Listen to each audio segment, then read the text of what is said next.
Assalamualaikum warahmatullahi wabarakatuh. Kami dari kelompok 5 akan mempresentasikan tentang desain pembelajaran menurut KEM. Untuk poin yang pertama yaitu pengertian desain pembelajaran. Istilah desain pembelajaran dalam literatur asing dikenal dengan istilah instruksional design. Hal ini dikarenakan istilah instruction atau instruksional dalam istilah teknik pendidikan di dunia barat sama dengan istilah pembelajaran. Desain pembelajaran adalah praktik penyusunan media, teknologi, komunikasi, dan isi untuk membantu agar dapat terjadi transfer pengetahuan secara efektif antara guru dan peserta didik.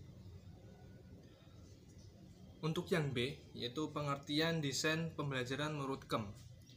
Menurut KEM, menyebutkan bahwa modelnya adalah instruksional design plan. Model ini dapat digunakan pada sekolah dasar sampai perguruan tinggi.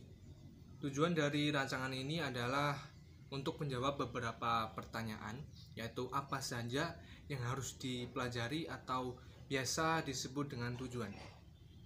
Adapun pada model KEM ini meliputi 8 langkah yang saling berkaitan antara yang satu dengan yang lainnya. Dari mana saja, bahkan arahnya pun dapat bergantian. Model yang dikembangkan oleh KEM tidak ditentukan dari komponen mana. Seharusnya guru memulai proses pengembangan.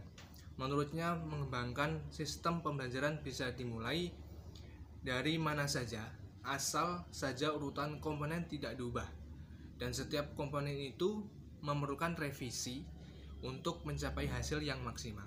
Saya akan menjelaskan tentang komponen pokok pembelajaran menurut KEM. Di sini KEM membagi komponen pokok pembelajaran menjadi 9. Yang pertama yaitu ada hasil yang ingin dicapai, kemudian yang kedua ada analisis tes mata pelajaran, yang ketiga ada tujuan khusus belajar, yang keempat ada aktivitas belajar, yang kelima sumber belajar, yang keenam ada layanan pendukung, yang ketujuh yaitu evaluasi belajar, yang kedelapan tes awal, dan yang kesembilan karakteristik belajar. Jadi, kesembilan komponen di sini merupakan suatu siklus yang terus-menerus direvisi setelah diadakan evaluasi, baik evaluasi sumatif maupun evaluasi formatif. Kemudian saya akan menjelaskan tentang unsur-unsur pengembangan perangkat pembelajaran menurut KEM. Di sini dibagi menjadi beberapa. Yang pertama yaitu identifikasi masalah pembelajaran, yang mana tujuan dari identifikasi di sini adalah kesenjangan antara tujuan menurut kurikulum yang berlaku dengan fakta yang terjadi di lapangan. Kemudian pokok pembahasan di sini dikembangkan, selanjutnya disusun alternatif pembelajaran yang sesuai dengan tujuan kurikulum tersebut. Kemudian yang kedua yaitu ada analisis siswa, yang bertujuan untuk mengetahui tingkah laku dan karakteristik siswa. Tingkah laku di sini bertujuan untuk mengetahui keterampilan yang dimiliki oleh siswa. Kemudian karakteristik di sini mengetahui sejauh mana kemampuan siswa, kemudian motivasi belajar siswa. Yang ketiga yaitu ada analisis tugas. Dalam kumpulan prosedur untuk menentukan isi atau suatu pengajaran, jadi analisis tugas atau tujuan tidak lain dari analisis isi pengajaran, kemudian analisis konsep, kemudian analisis prosedural, dan proses informasi yang digunakan untuk memudahkan pemahaman atau penugasan tentang tugas-tugas belajar, tujuan pembelajaran yang dituangkan dalam bentuk RPP dan LKS. Kemudian yang keempat yaitu merumuskan indikator. Indikator di sini dirumuskan sebagai alat untuk mendesain kegiatan pembelajaran, kerangka kerja dalam merencanakan cara mengevaluasi hasil belajar siswa. Kemudian yang kelima ada penyusunan instrumen evaluasi.